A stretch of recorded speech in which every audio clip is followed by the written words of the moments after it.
mo ba ang kwento ng Slapshock? Isa sila sa pinaka-legendary na banda ng Pilipinas at kinilala bilang rap metal kings. Nabuo sila sa University of the Philippines, Diliman, noong mid-90s. Una silang binuo nina Reynold Munsayak, vocals, Lee Nadella, bass, Lin Ansing, lead guitar, Jerry Basco, rhythm guitar, at Chi Evora, drums.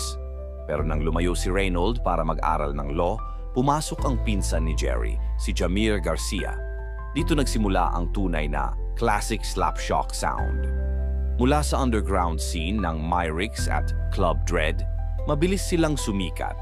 Inspirado ng mga banda tulad ng Korn at Limp Bizkit, inilabas nila ang kanilang debut album, Fourth Degree Burn, na agad nagpaingay sa OPM rock at metal scene.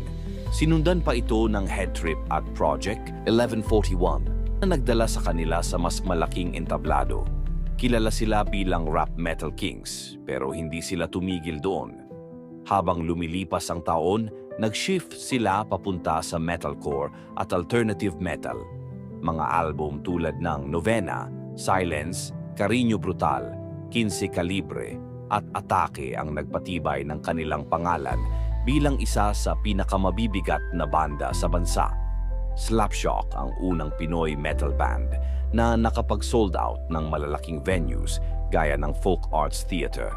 Marami silang platinum at gold records.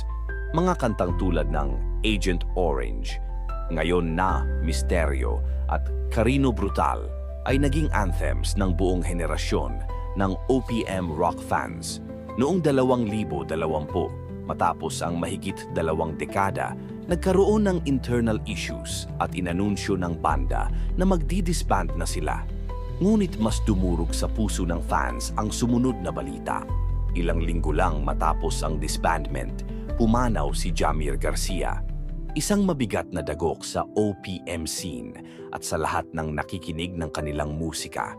Sa kabila ng pagtatapos, nananatili ang marka ng Slapshock.